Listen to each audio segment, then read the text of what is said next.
Welcome back to yet another edition of the Early Apex. Myself, Dylan, and Rob here. And Rob, we just got back from Palmer Motorsports Park, where we both got to get some track time in, right? Yeah, we got to drive our slow little cars around the track, get beat on by bigger, more expensive cars, and yeah, learn what we don't know. Yeah, which is a lot, especially for me. No, it was a great experience. Palmer Motorsports Park, for those that aren't aware, it's out in Massachusetts, and it is a wild track. It's at the top of this hill. There's walls everywhere. I couldn't stop looking at the walls. Rob, there Dylan were walls was really focused on the walls. All over the place. I was focused. That's his biggest excuse. Yeah, okay. No, my biggest excuse was the fact that I was dealing with food poisoning all weekend long. That was those. But trust me, the excuse list was long. I was prepared, as most race car drivers are prepared with a list of excuses. But yeah, food poisoning was the top. Walls were a close second. Yeah.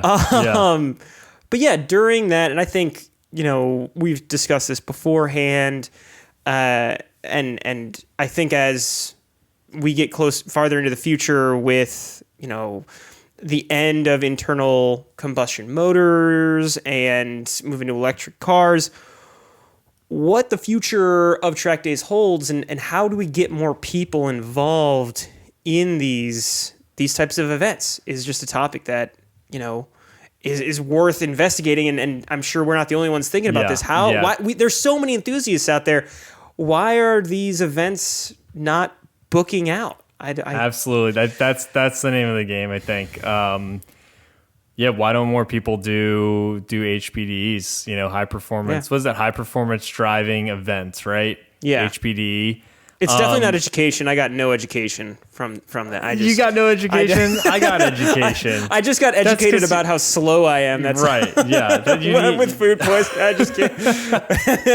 Go ahead. I basically, track days, right? Track day, bro. Yeah. And I only started doing track days 2 years ago. And before that, I think I was like every other car enthusiast. I have a fun car, I like to drive it fast, but track days were scary and intimidating. But I think that track days and like performance driving events are really key to like keeping car culture going in the future, It's like, slamming your cars and going the cars and coffee is like one thing, but performance driving racing is the reason why like all performance cars exist, right? Like that is the basis. Mm-hmm. That is the origin of all performance cars, right? Even the F-150, the Raptor, that comes from Baja, right? Yeah. So It's super important. It's super important to get more people in the HPD just for the culture. I think it's too scary. I think that's what you think. That's it. I think people are literally scared. Wow.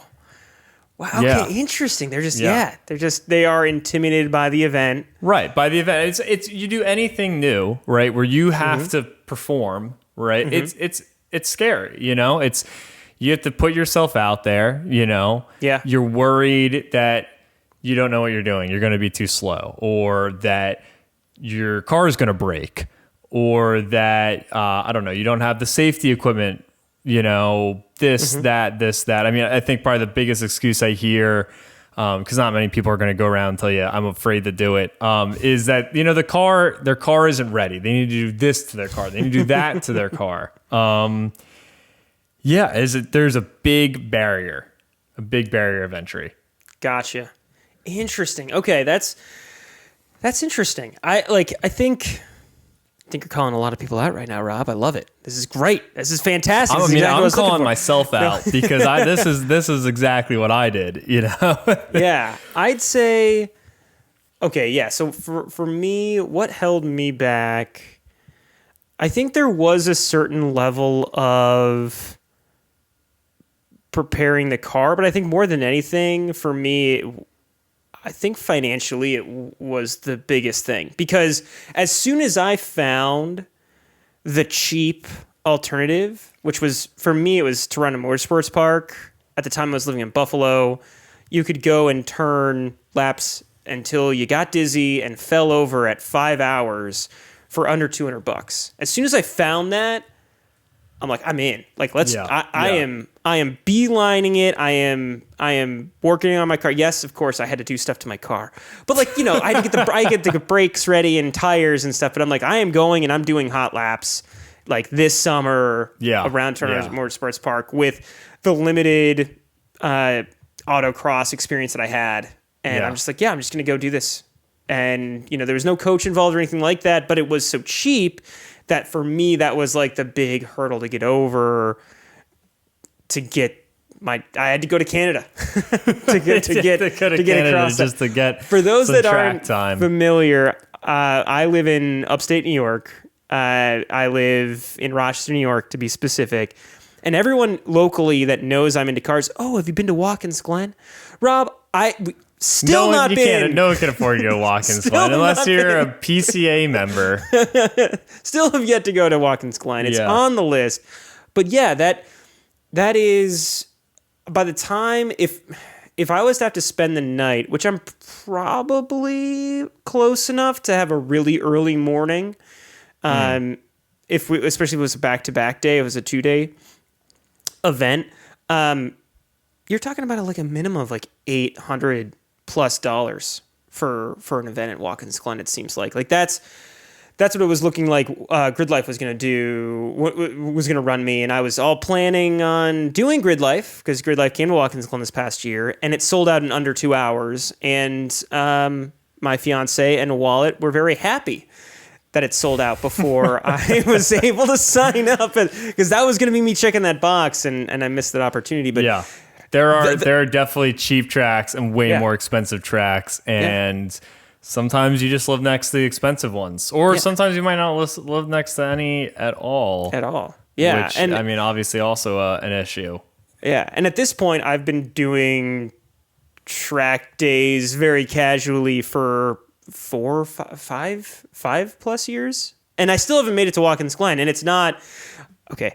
I am a little scared of Watkins Glen. I'm not gonna lie. I'm a little, but the main reason for me not getting it's got a couple. Although the S is going up is not scary. But anyway, but the reason for me not getting to Watkins Glen isn't because of cost for me now. It's just, or it isn't because I am scared. It's been cost. It's hard to find an inexpensive track day there. So that's why we've gone all over the place. I think I've been now to 6, I think was Palmer. Palmer was the 6th track I've been to, and I still haven't checked off the Glen yet. Yeah.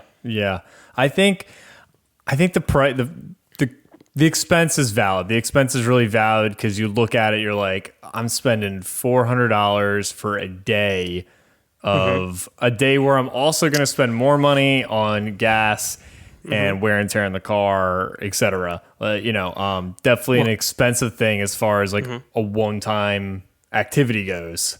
Yeah. What kind of cool car parts can you get for $400 to $800? Right. I mean, and that's where I'm going with it. Is I swear, like when so many people and you say, oh, come to this track day with me. They're like, well, I need this part and that part and this part.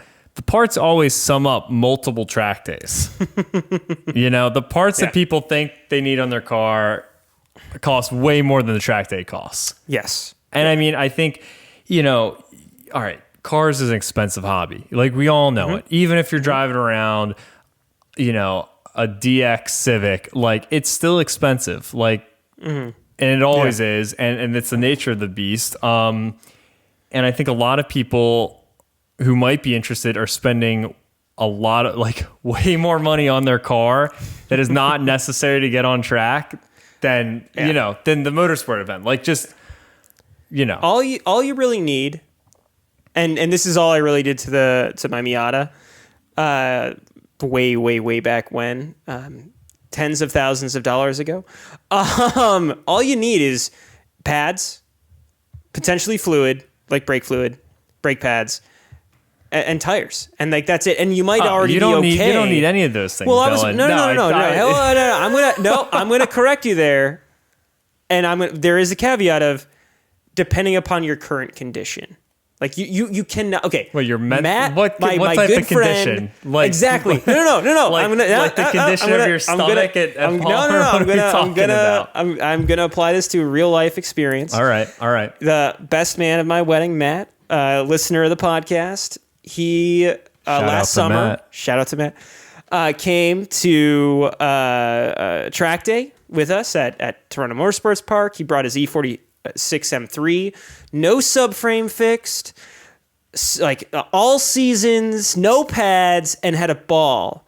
But Rob, I don't want Matt to come out with that E46 again until he kits his tires, because those things are Baldinis, and he's going to send it right off the edge of the course. And like, there is a certain level of safety required. What are you talking about? The ball tires, you're going to have better turn-in response. Dude, you've got shorter. Okay, I'm not talking about a car that wouldn't pass any state inspection. That's not what I'm talking about. I'm saying, like, I get it. If your car passes a state inspection, like, well, some don't. I mean, Florida people. That's you could probably do a track day with it. I'm gonna say you should bleed your brake fluid. Yeah, and that's it. And like that's it. Okay, that's because fair. because if it's your first or second time, unless you've been doing other motorsport stuff, you've been doing autocross or something like that, you're not going to go that fast. Yeah, and you have no frame of reference either. Right, so you're not going to go fast enough to start cooking your car, basically, to wear down all those durability things. And you don't need sticky tires. You don't want sticky tires. We talked about this at length. I'm all for you bringing those bring those 500 treadwear. You're going to learn way more. Yeah, you're going to learn more in an all-season. Bring some on a super hard overinflated tire. All-season tires. Let the car move around a lot. You basically just need a car that has a good maintenance record, that's up to date on its maintenance, and has some fresh brake fluid, because I think that's maybe the one genuinely dangerous thing is boiling your fluid. You don't want especially your pedal if you to go to the floor. Don't have experience with that. That could be dangerous. But other than that, and you probably wouldn't even boil it, because like I said, you're not going that fast. Yeah. I get that. If you keep going, you will start to find the limits of your car. You will need to spend money on your car. Pretty much any cars like that. Now, here's a question for you. Go. All right. Is autocross the gateway drug that we all think it is to track days? Is that a way, or is that a fallacy? Yeah. I think it is, but not enough. Okay. Because what you're saying is not enough autocrossers get actually to the track. Is that what you're saying? Yeah, that's what I'm saying. I'm saying I think 9 out of 10 people who go to the track did an autocross first. Yeah. That'd be my guess. Yeah. But I think there are a ton of people who try out autocross and never make it to the track. Never make it to the track. I feel like there are a lot of you go to autocross events and they are diehard autocrossers there, and no one is also going to the track. They're like, the track, too expensive. Let me sit outside in the sun for 8 hours. Bake in the sun for 8 hours and get $60. 5 minutes of seat time and spend $60. Yeah. I mean, we've talked about we've talked about this. But I think they could do more work to funnel people from autocross to track days and vice versa, really. Like, make it more fluid. Which I think we'll be talking about later, because there's a new class in SCCA that we're going to talk about later today. But that helps blend those all together. But I think for the newbie, I think they could do more work to kind of like ease it in there. I mean, and SCCA holds the Track Night of America. I think that's like a huge olive branch. Step off point. Exactly.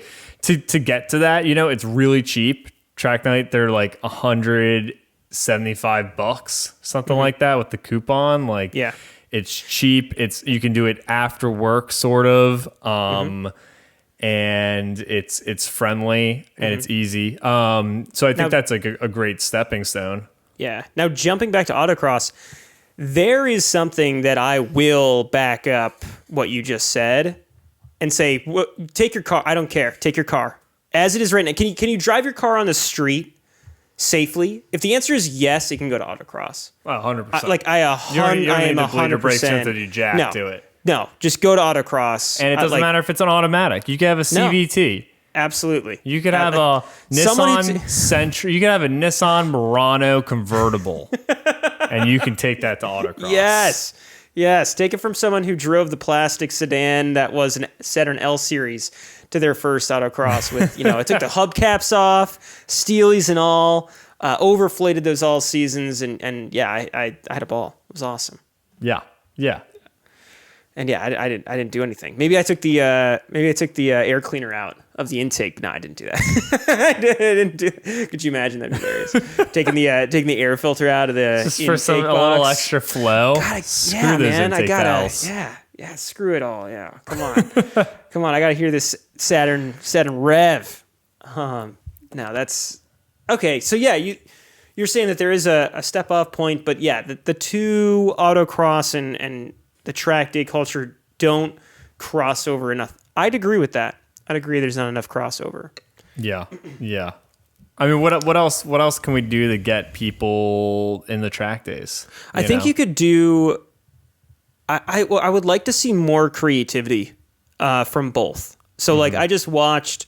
I forgot which YouTube channel it was, but it was like an autocross gymkhana. They called it. Where and I think you've probably I've seen the videos side by side.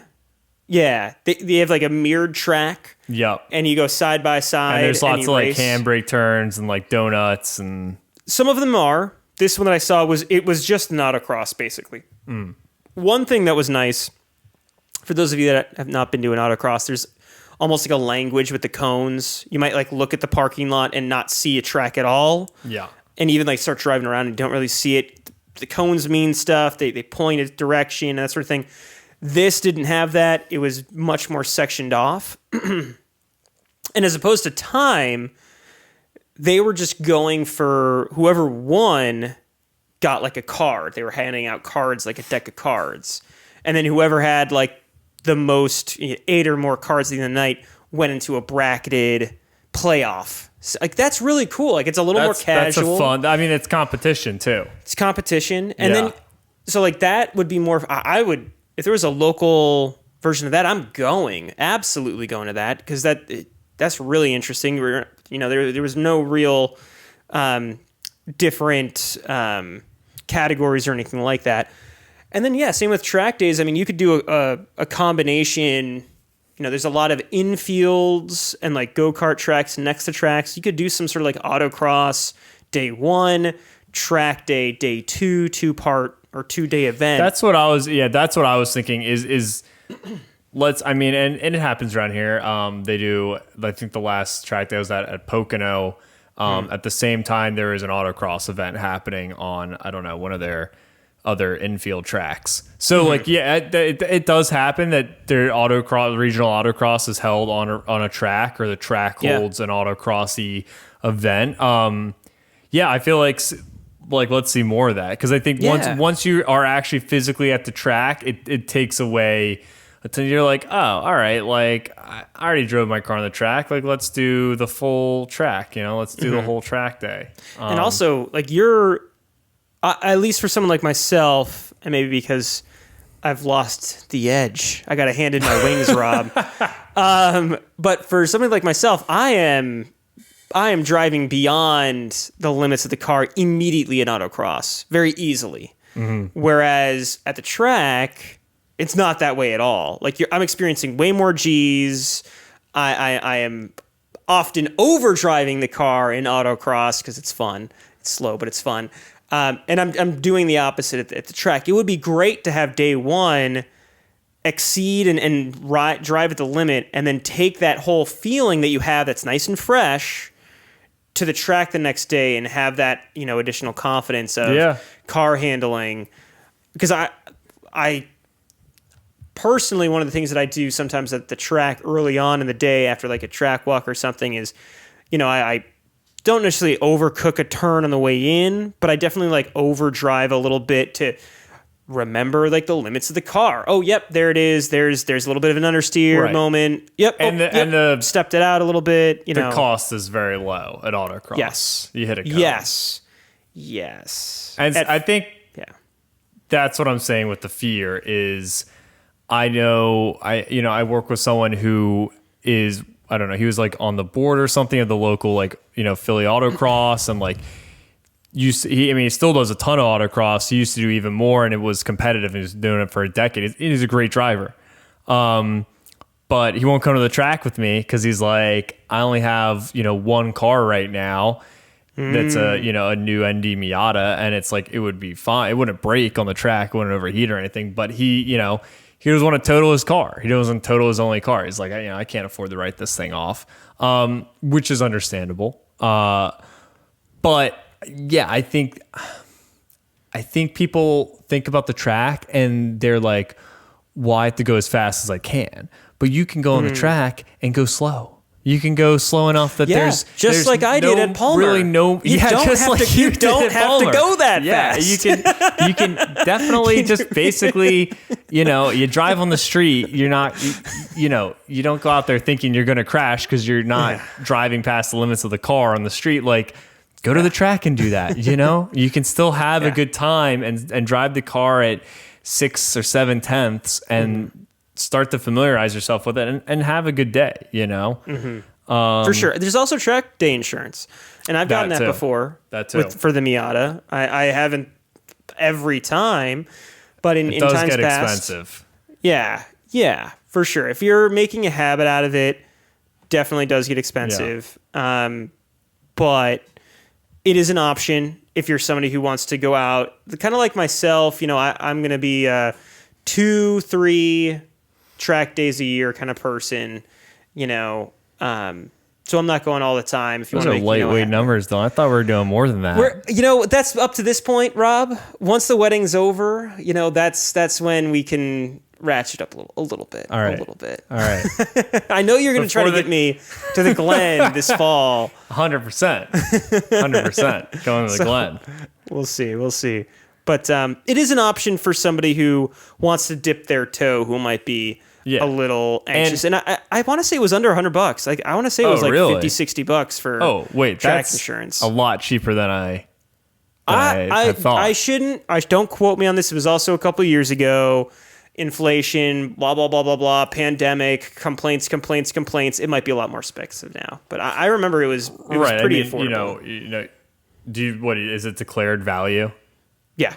Okay. So and again, and also, my car wasn't that expensive, right? We're talking about like a $5,000-$6,000 Miata. Track day insurance, right? Like when you go on a racetrack, your car insurance ceases to be effective. Like anything happens to your car, the car insurance is you're on your own. Nope. You're totally on your own. It's a big nope.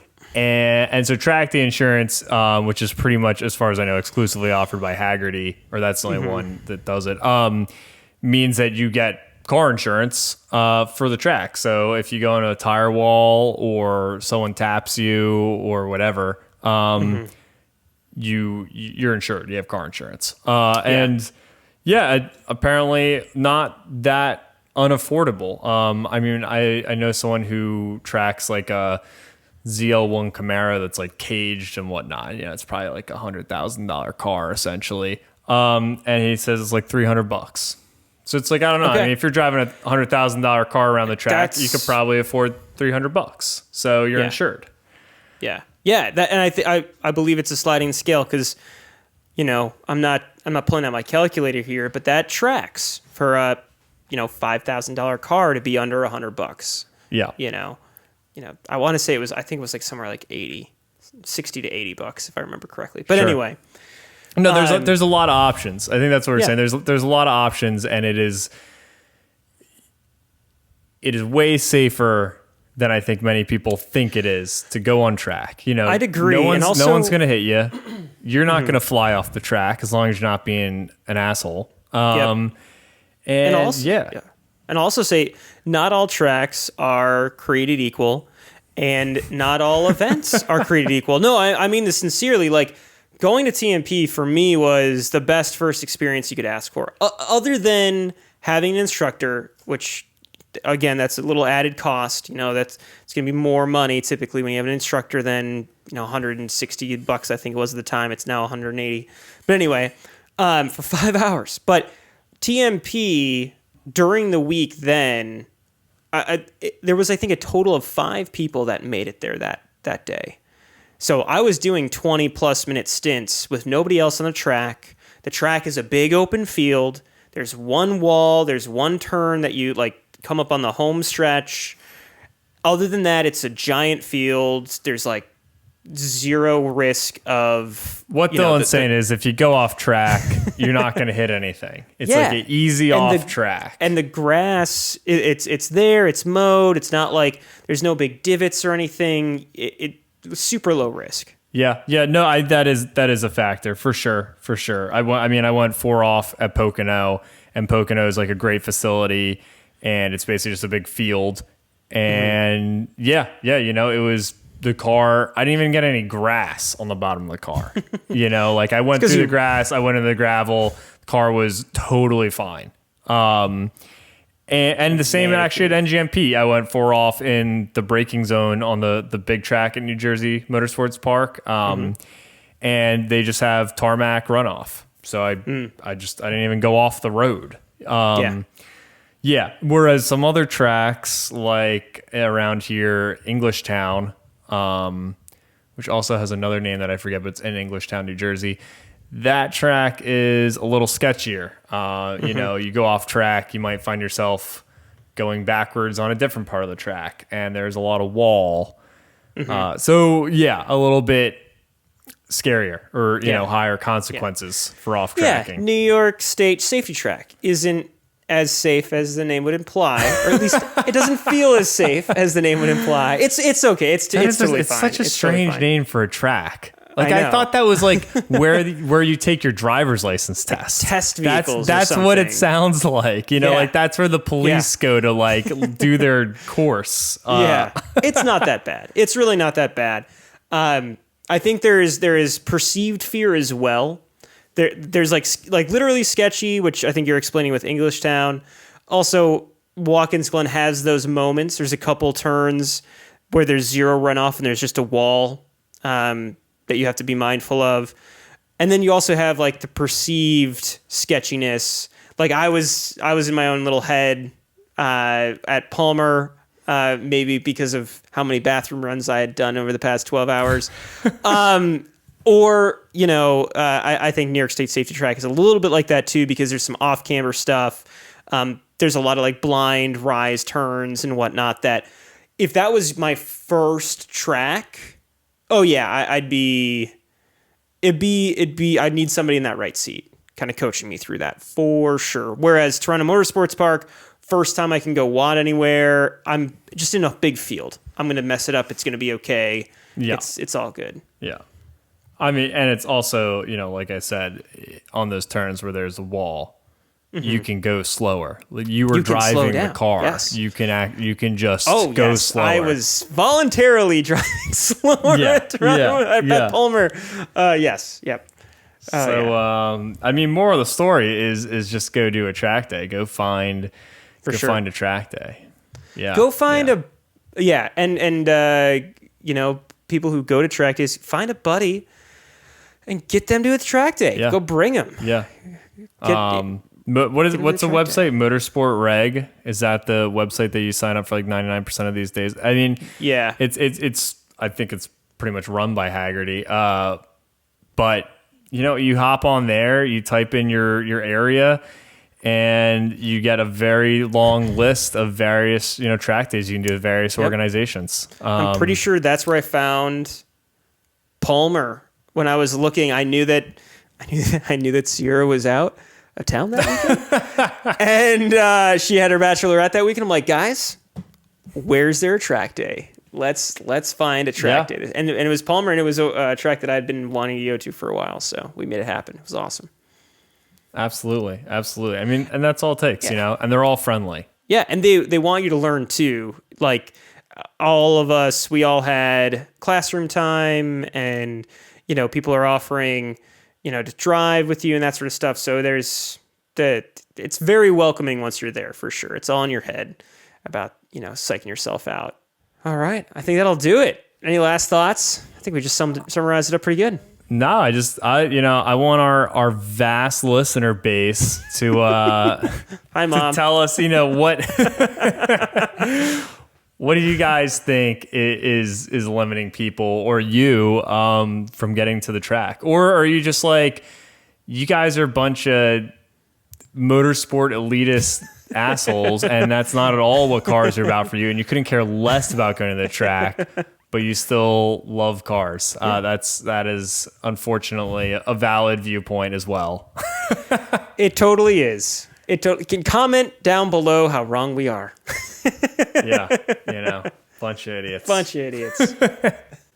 right, Dylan. So, what's the FMK today? What 3 beautiful rides are you about to offer me up?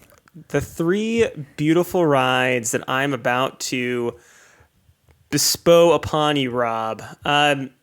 We've done a lot of different segments. This segment I like to call the WTF Hatch segment. In the U.S. here, we are deprived of many cars, and there are. I think before I did this segment, there were a couple cars that I kind of got confused about because they all are of the same era. Okay. None of them came here. Okay. And these are the I'm reading the car magazine. Why doesn't this come to America? We beg of you, bring it to America. These segment. For me, I'm sure they're out there, but for me, these are me just stumbling across a car on the internet and being like, "What the WTF is that?" And why don't I know about it? So the segments are, we have the Toyota Starlet GT Turbo. Okay. Now they are all 2-door hatchbacks, something that I know you love. 2-door hatchback. They're all from the late 80s, early 90s. This is introduced in 1989 from Japan, obviously Toyota. This was a 1.3 liter front wheel drive inline 4 16-valve engine. Okay. That made just like a little 133 horsepower, 116 foot-pounds of torque, and it was turbocharged. I'll also send you a photo. I'm kind of sending you the specs of this one. There's not a lot of photos in that link that I sent you. But cool little car, 1,960 pounds or so. So lightweight, front-wheel drive, tiny little 2-door box car. Okay. Yeah. The next car, and they all look kind of the same. The next car is a Nissan Pulsar GTI-R. Now, this is probably the most well-known of the 3. It's still not that well-known. Yeah. I think Mighty Car Mods may have done this car.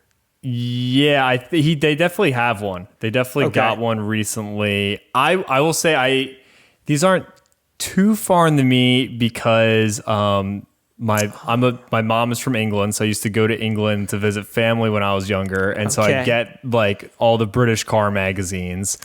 And I remember the Pulsar GTI-R being a really big one. It was like everyone had one. So yeah, you were into that band before they got big. Okay, got it. Yeah, I'm cool and cultured, Dylan. You're cool and cultured. Oh my God. So for those of you that might not know, yeah, this is another. They're all 4-cylinder. They're all turbocharged. I think this was a 2-liter. A lot heavier though, because it had all-wheel drive.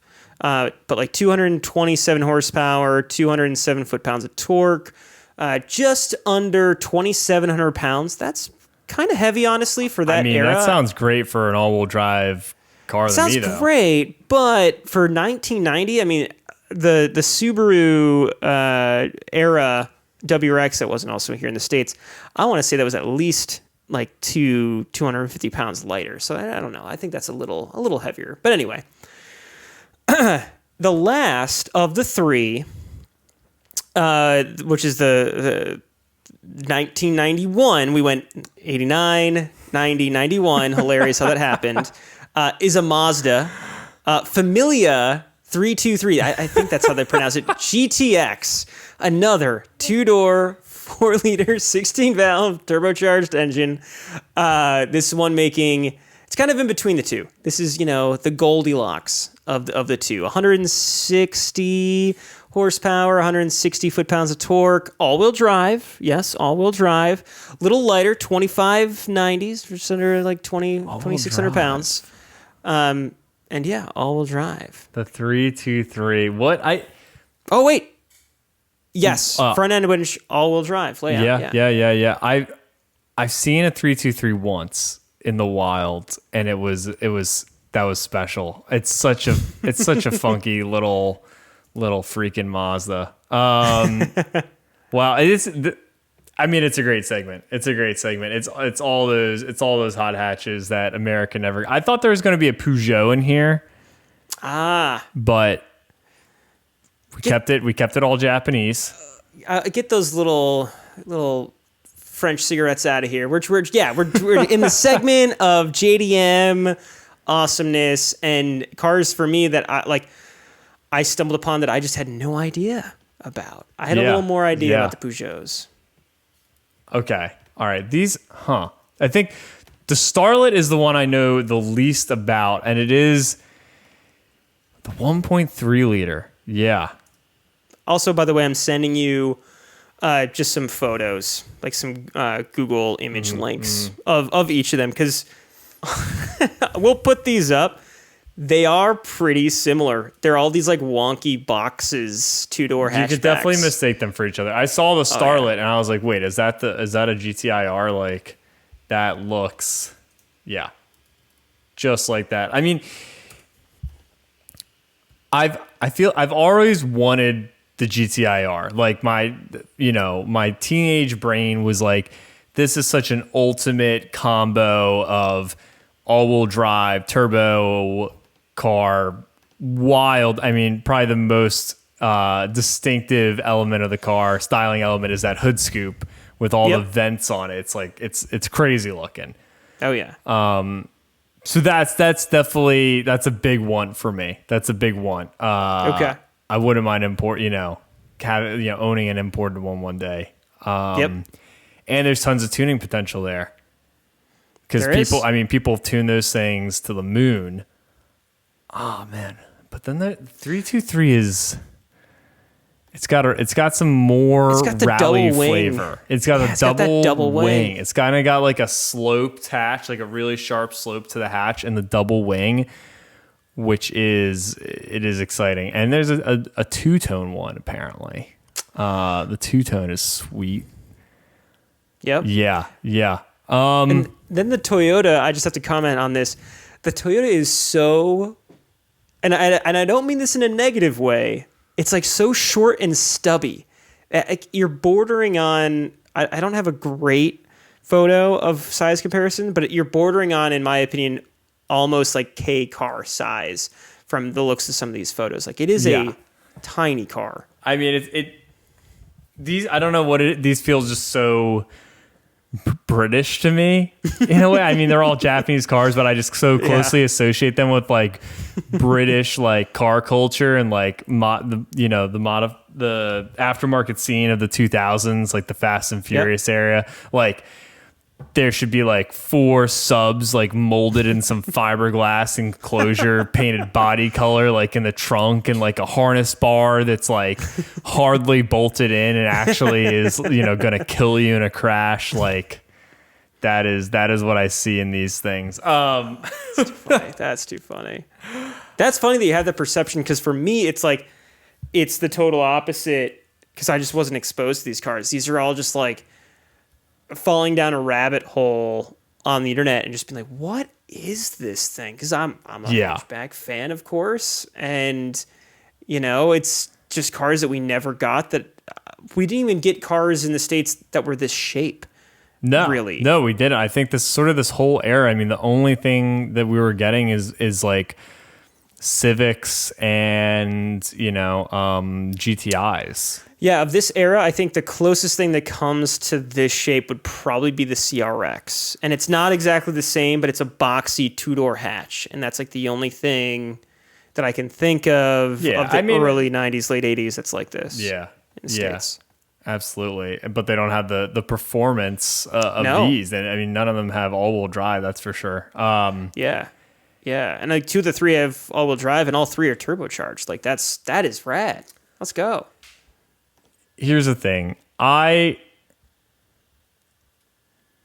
am going to marry the 323. You are. It's just so... It's Mazda. It's quirky. It has the double really wing. surprised. It's like... I don't know. There is... It has a certain little charm to it that the GTI-R doesn't. I think I just like... It is... I think out of this group too, it's like... It's such a rarity here, you know? Yep. And it's like people are like, wait, what did they make? Like, what is this? I'm also aware that people swap, or maybe the 323 came with this engine at some point, but the Mazda KL V6, which the only car we got that engine in America was like the Mazda Millennium or something like that. But it's like a 2 liter, the 2.5 liter V6 that revs to the moon. It sounds amazing. Interesting. Yeah. I'm marrying that 323, and then I'm gonna swap that V6 into it. Oh man, that's interesting. I did not expect you. I thought I had you pegged for the GTI-R Nissan. You know, Pulsar. it was tough. It's tough, and the GTI-R is my F. That's my one drive. One wild ride. I mean, look at that hood. How could that not be your one wild drive? Like, that thing is just. That's got to be nuts. It screams performance. It's like, it's just shouting like, I go fast, you know? And it is also steeped in that 2000s culture for me. I feel like so funny. If you wanted to try and find one of these, it would be so hard not to find one that someone modified in the 2000s in a really poor way. Didn't have some giant sub in the back. Yeah, giant subs, some like giant chrome rims that weighed like 50 pounds. You name it. Turbo timer on it. All types of that bad stuff from the 2000s. Sex spec, baby. Sex spec. Let's go. Let's go. All right, yeah, and then the poor little Toyota. Poor little Toyota. I don't know. I have no association with it. I don't either, and that's exactly why I'm choosing the exact lineup that you did. I really like the Toyota, and I didn't know about it until I put this together, because I knew of the Nissan, and I kind of knew of the Mazda, but I was trying to find a third. And in my research, I just stumbled across this thing. I'm like, look at this little nugget of a car. This thing's sweet. It is an absolute nugget. I mean, that's for sure. Part of me really wants to just drive that just to know. But when going up against the Nissan, I just need to know what that GTI-R is like to drive. But it's not the one that I want. The one that I want is this Mazda 323, and it's not just because I'm a Mazda guy. I think of them all, it's, in a way, it's not the most aggressive looking, but I think it's aged the best. I think it looks really cool without looking like overly loud or crazy. And I could absolutely see owning a car full time that looks like this. There's a car, you know what? I'll send you this exact photo. Motor Trend did a write-up on this one build of a Mazda 323, and it stuck with me to this day, and I just love what they've done. I don't even think it's a engine swap or anything. It's just like a really nice like two-tone red build that, you know, somebody put together. Yeah, and they highlighted. That's awesome. That's the look. Also, I mean, that is like the color scheme from the Renault R5 Turbo. The gray, that graphite gray with the red. Yep. Yeah. That two-tone. Yeah. No, it's like iconic 90s, hatch. No, it's fantastic. I will say any one of these, I think you're winning a Cars and Coffee here in the States. Absolutely. And I've never seen any of these. I've seen a 323, but it wasn't a GTX. I mean, I've never seen a GTI-R. in person. And I don't think I've ever seen a Starlet. Yeah, and what's the import year? Like you should be able to import all these. 25. I think people are importing GTI-R import America. Like all these are importable Pulsar as of today, I believe. Okay. And look at Dylan, that. you can have your Pulsar GTI-R, 175,000 kilometers, 92.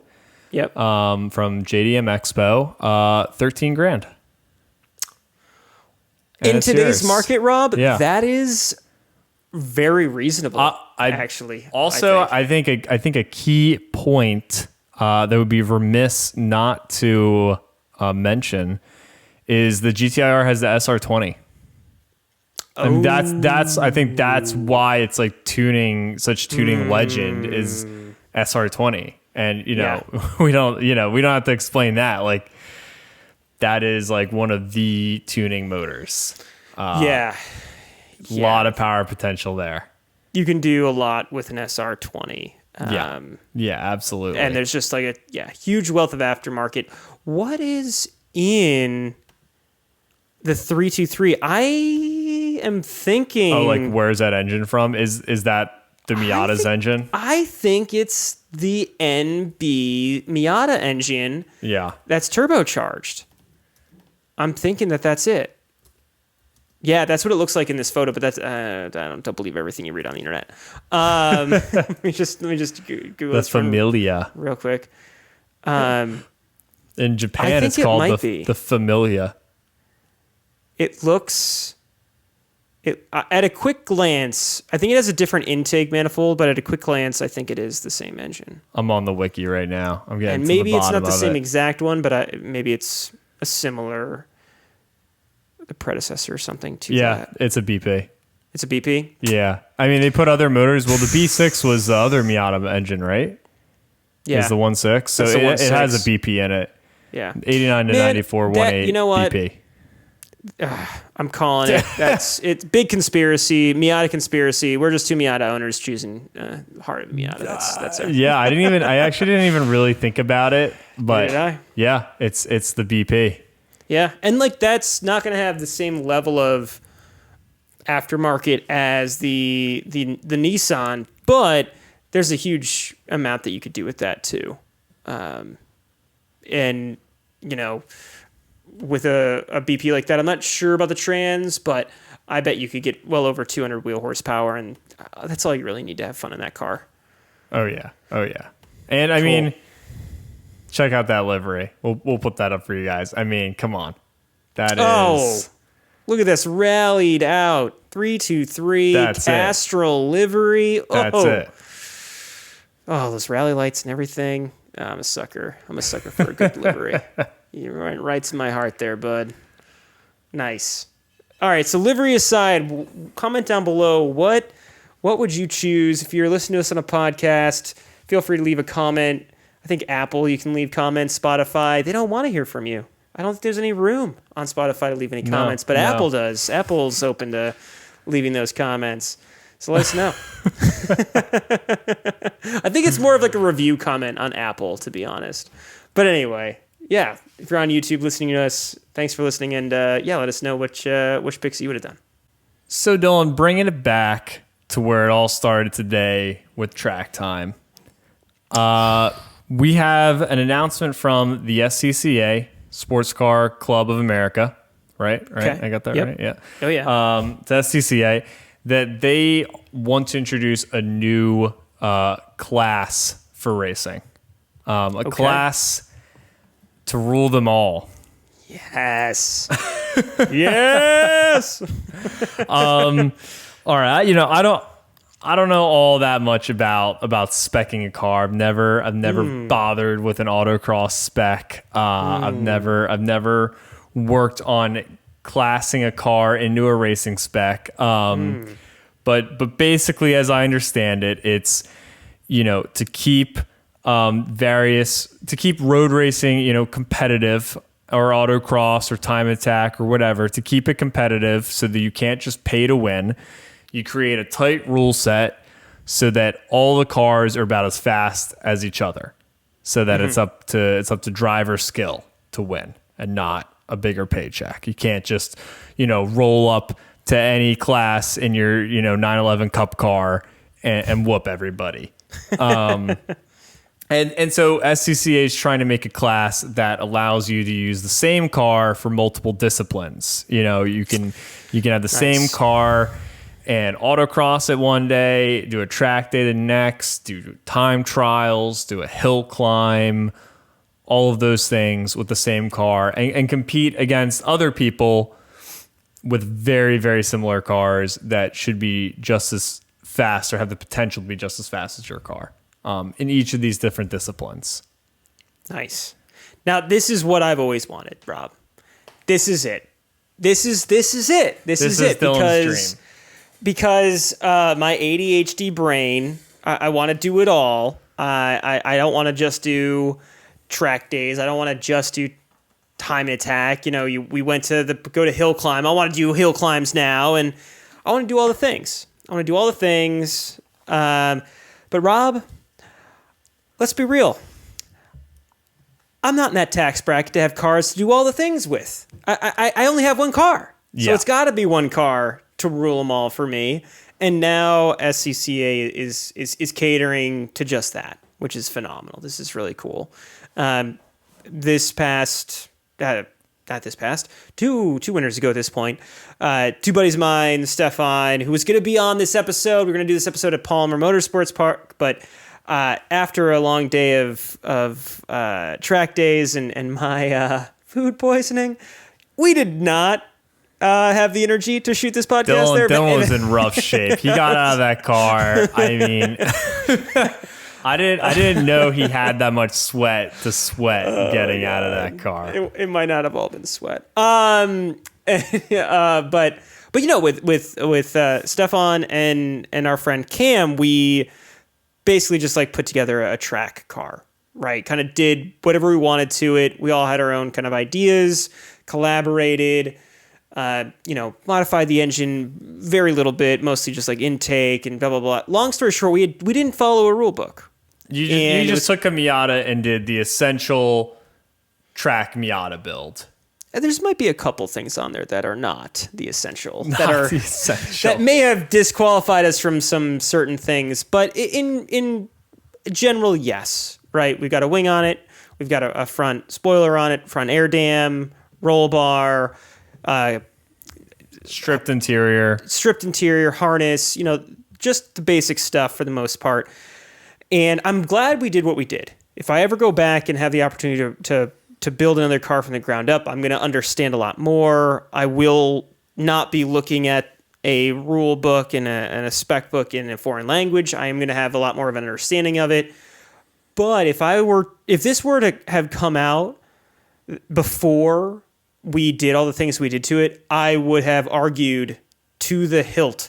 I would have died on that hill to say we should just follow this rule, these set of rules. Because for this class.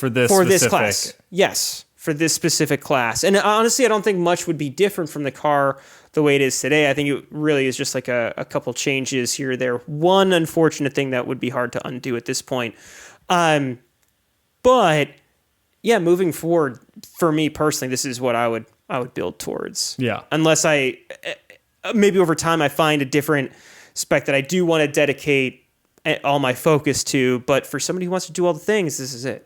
So what you're saying, you like this class?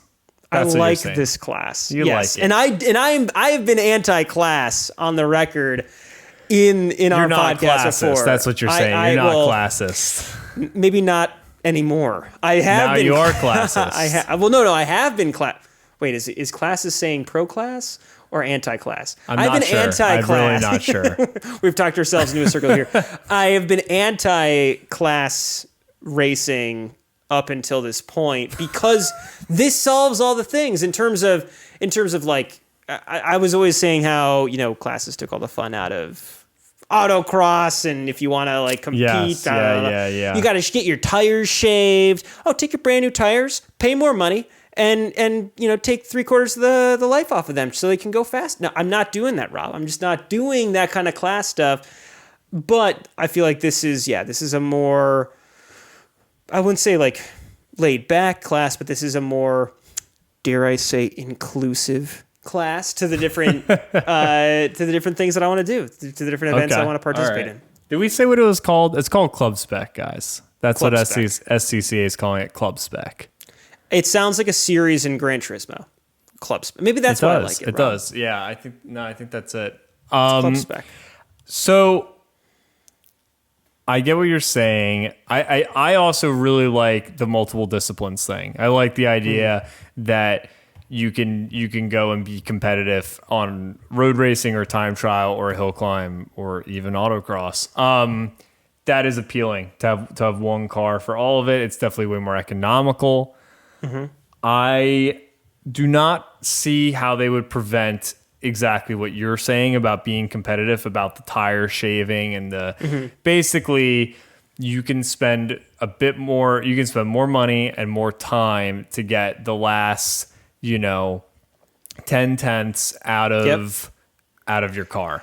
I'm not sure it's possible to avoid in a spec class. I was about to say that. You can do that, Rob. You could spend a lot more in the Honda Fit class of Grid Life. Like, let's be like in the cheapest class that I don't even think it's just, I think it might actually just be a Honda Fit specific class. But even in that class, you could outspend the competition and have a slight edge. So absolutely. There's always going to be a little bit of that. You can keep developing the car. And I think I like the idea of it. I would love to get into competitive motorsport. I think this seems like a great entryway into it. But I think that anyone thinking that they were going to be competitive or win a podium without spending a considerable amount of money or more than everyone else, for the most, I just think that's a fallacy. I don't disagree with that. I think maybe the only place is like autocross in a street class, and you're still going to be doing silly things like shaving your tires. But it's, but yeah, I think that's tough. I'd agree. I think what I like about it the most is they can do all the things. I think it is, like the jack of all trades, master of none it's better to be, people always take that saying and they think it's about, mastering one thing is better than jack of all trades. But actually the full saying is talking about how it is better to be knowledgeable in everything and not super specialized in one thing. Where I'm coming from is, I have a car that I can do a lot of different things with. It's probably not going to be the most competitive in any one of those specific things, but I can go and I can compete and actually I would say almost more like I can participate without having to build a different car to any of these things. Right. And I'm sure my palette will change over time and over the experiences.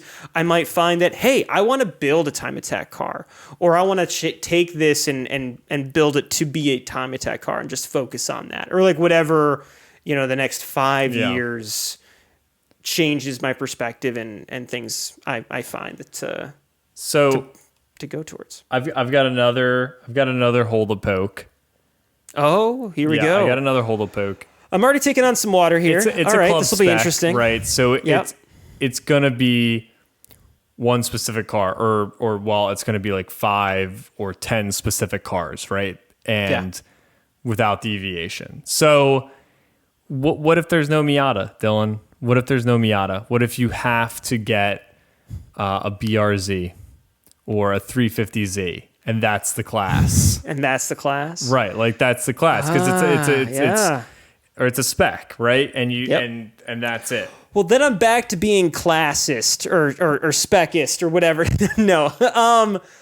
I will be a little disappointed if it doesn't include a Miata. I'll also say this: I'll be surprised because there are so many Miatas out there. I mean, that's not going to happen. Let's be realistic. I think from what I was hearing, I think it'll end up being like an NC. Perfect. That they choose. Perfect. Stefan just bought one. That's going to disappear overnight, and all of a sudden, you and I are going to be racing Club Spec in a Club boat. Spec, yeah. Let's go. Um, We'll just have to spray paint it red so Stefan doesn't know. This isn't a blue NC. Stefan, I don't know what you're talking about. It would make sense for it to be an NC, I think. I think that's going to be a future big-time platform as prices come down and prices go up for NAs. The safety equipment that's there, it has all the same benefits. It's got a little bit bigger of an engine. It's a little bit bigger overall. Stiffer chassis, more modern suspension. It's going to be the NA soon. It's just a matter of time. Yeah, the ugly NA. I think would you be able to give up the modify? No. Oh. Modifying and developing your car. I mean, and developing, right? I mean, it's a fancy word that when you start racing, you're allowed to use. But basically, fiddling and modifying your car. Would you be able to give that up? Because spec classes is you buy this specific suspension from this one manufacturer and you put that on. And they were talking about having a couple different kits, like there will be a safety kit, which I guess it would be even as specific as there's one seat or there's two seats you're allowed to run. So, I don't know, maybe you don't like those seats, but it is that is right. That's the spec class. That's the reality of the situation. I'd say this. If I hit the reset button on my car situation, I think the short answer would be yes. I'd be okay with it because personally, and I think we've talked about this off the podcast, Miata, if the NC really is a part of the Club Spec, like where it's alluding to, absolutely, because the Miata is a perfect third car. And I could take that enjoyment of developing a car to like an E46. Now I'm off the Kona, Rob. I'm off the Kona. I've leveled up. I'm now all about the E46 M3. Now you're a bimmer boy.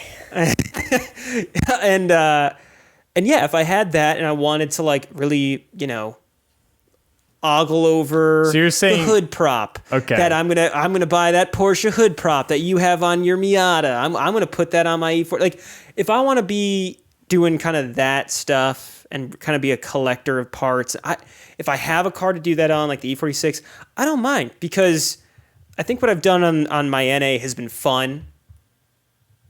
Yeah. I'm not doing it again, Rob.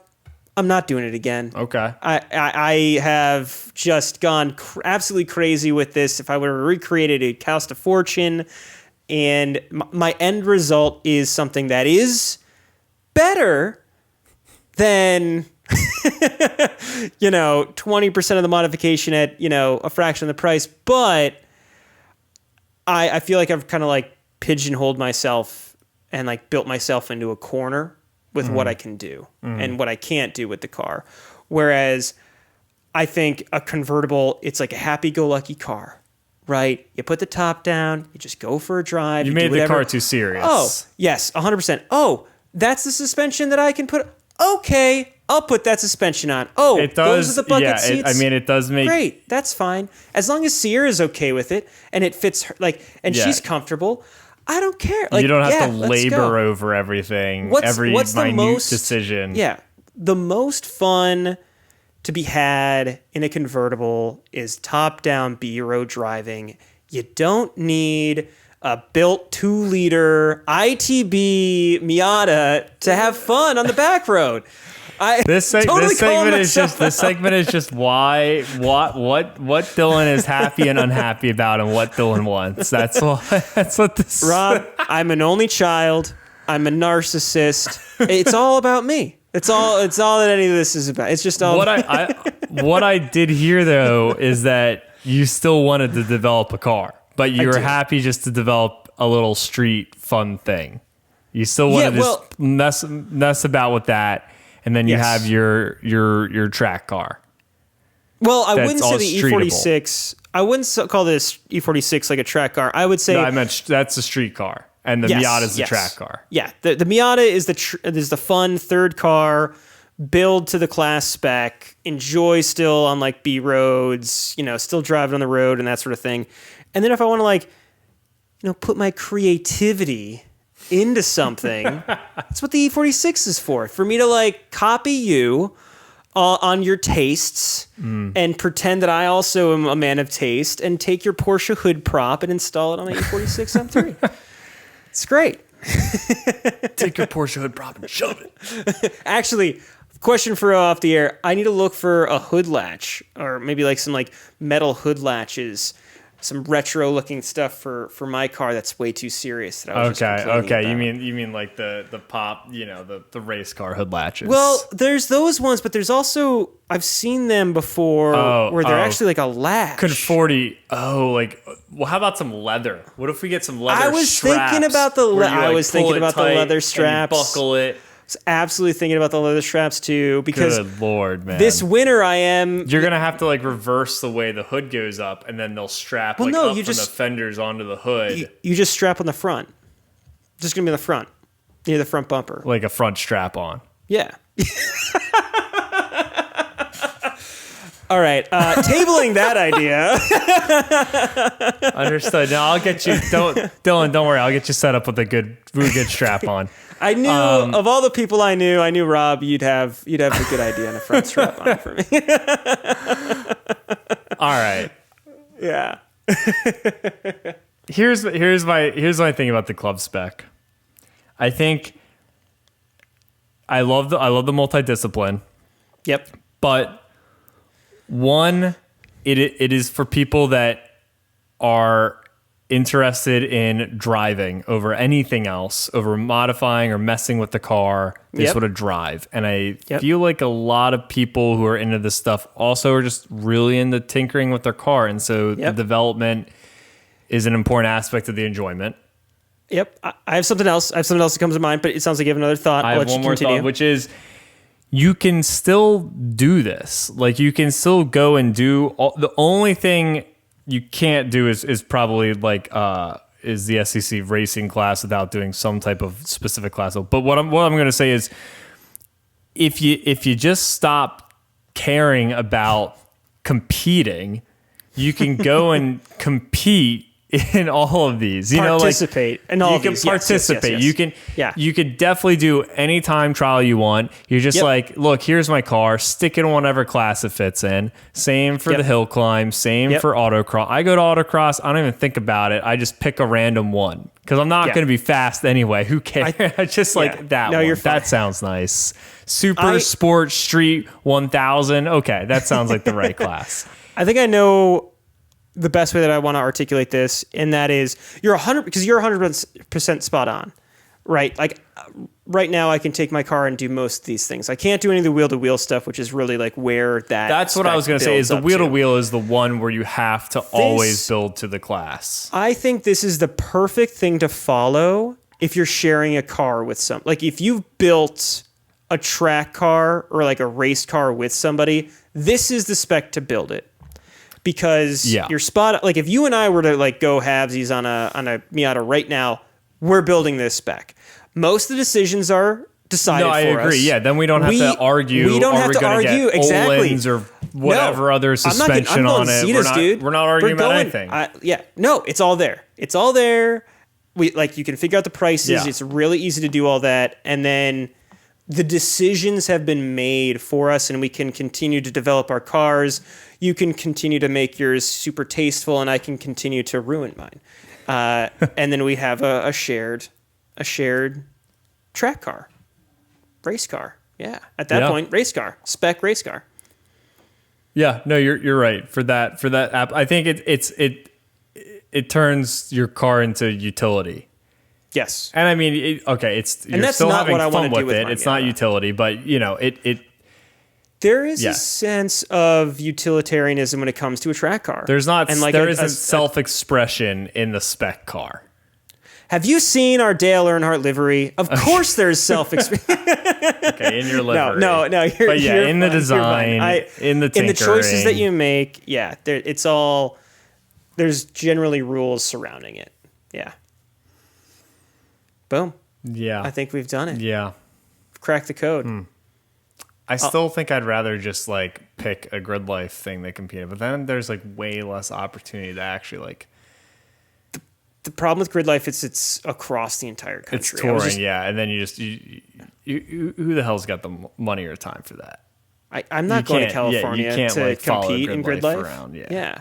A one-off event or like a couple events on the East Coast, I could see making maybe New Jersey Motorsports Park they went to, Watkins Glen they went to. Yeah. Is there one more? Lime Rock.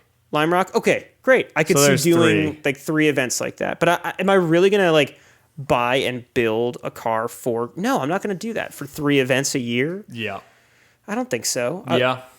I'm just going to go to participate with my 2-liter ITB Miata that hopefully doesn't blow up, and then I have, $10,000 engine rebuild, son. Yeah. Yeah. I think that kind of, I mean, that also just kind of brings me full circle on the, like, even in Club Spec, is there like a national championship? And if there's a national championship, you need to travel across the nation nationals to compete, to win. So it still seems like no matter what, if you want to win at racing, be prepared to spend a lot of money. Yeah. And spend a lot of hours in the car and not the enjoyable kind. Yeah. Yeah. The kind where you're in a big old pick up a truck. Kiss your family goodbye. Towing. Cool. Well, I think we reaffirmed your choices, Rob. And What's that? And what are my choices? Your choice of having your Miata and eating it too. You're having your cake and eat it too. You're developing a K Miata on the side. You get to do all the things. The Pagoda Hill climb. We're doing that event. I don't know what car we're doing it in yet, but we're doing it in a car. We're doing it. It could be your K, it could be in my ITB, or it could be the track car. I mean, I still am on there is the fallacy of the do everything car, unless you bought yourself a GT3 and then you have the do everything car.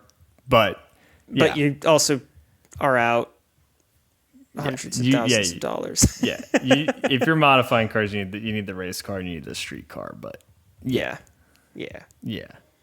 We you know what, we have third cars. Is what we have, but you have a great first car. 10 cars. I don't know why you're stopping at 3. Well, I'm just saying. I've got a daily and I've got a third car. I took my first car to the track too. So and it's a lot of fun. First car, I took my parents' car to the autocross. Let's go. Hell yeah. Nice. On that, anything else? As we wrap the episode up overall, I think we've covered the game. I think we covered it.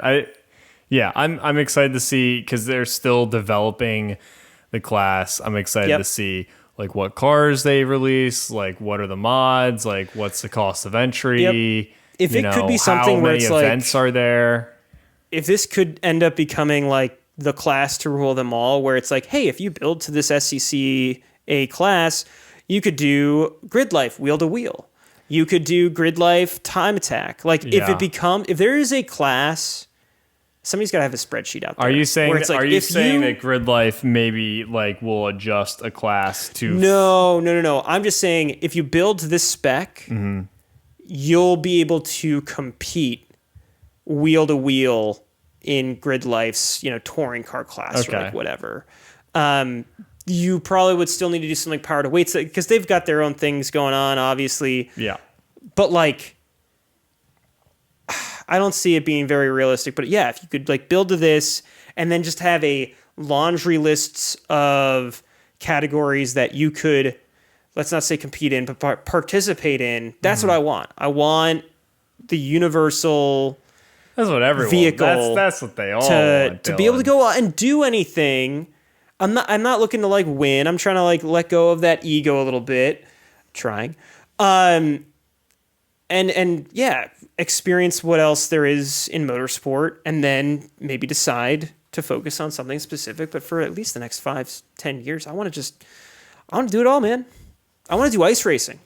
Let's go. Yeah, let's go do ice racing. Let's go get sideways. Let's go steer with our right foot. Yeah, absolutely. Where we need to go, like Michigan?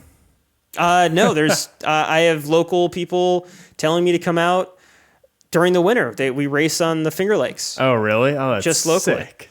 Yeah, Yeah. it looks awesome. I really want to go. I have one more thought to spew, which is that Grid Life, I think 50% has been successful because it has been marketed so well. Grid Life is cool. Oh yeah, it is. It's marketed very well. SCCA needs to do something about that. Nothing about SCCA is cool. You're not wrong. Yeah. You are not I think wrong. they need to improve their social media presence, their rep, their brand name, and like turn it into something that is more desirable for young people. Yeah. They just need EDM concerts at every SCCA event. That'll do it. I mean, yeah, kind of. Yeah. Yeah. Like, it's a joke, but it is like, that's another one of those like out of the box ideas that Grid Life is doing. Like make Grid Life, like stuff. you need to, if you have friends and half of them like cars and half don't, and you can go to Grid Life and everyone can be happy because half of you get an EDM concert and the other half of you get racing. Like, yeah, I think that makes a lot of sense. It makes it so much more relevant for the younger crowd, for the youth. Or even having multiple events or multiple things going on at the same event where, at Grid Life, they've got drifting. Yes. And autocross, they don't have autocross, but drifting, wheel to wheel, and time attack all at the same event. Yes. That's awesome. Yes. That's definitely. awesome. And then I think at the Watkins Glen one, I'm not sure if they had it or not, but I know at some of these they'll even have like an official car show. Yeah. So now you're doing everything. Like I don't want to compete, but I want to go and watch. Maybe my friend's got a really cool show car. I mean, he's going to enter in the show car competition. Yeah. We're going to walk around the pits. Yeah, we're going to watch some racing. Absolutely. There's no reason why SCC can't do that. At least, I mean, that's cool. Yeah, I want to go to those events. I want to participate and be present at those kind of things. I want to be present too. It's just all the things, Rob. I just want all the things. Give me all the things at once now. Simple. Yeah. Social media has ruined us. I just want all the things. Yeah. Right? Yeah. No, in all seriousness, I think that would actually go over really well. Yeah. An event with all that stuff. That'd be really cool. All right, guys. What do you think? What do you think of SCCA's new class? Is this like something you're into? Is it gonna be as cool as Grid Life? They need SCCA needs one event that runs every single one of the classes at one event. Imagine that. Like everyone in on a track? weekend? No. In a weekend. Oh, they you have get every to watch single the Corvette class, the Miata class, like every Club Spec that they just list out. Yeah. All in one weekend, you're autocrossing, you're wheel-to-wheel racing, you're doing time attack, like discipline. that spec. Every discipline happens in one weekend. That would be really cool. That'd be rad. That'd be really cool. Yeah. Make it happen, SCCA. All right. Heard it here first. Yeah, do it. Thanks for listening, everybody, and stay tuned. We got more of this stuff coming out. Appreciate everyone listening.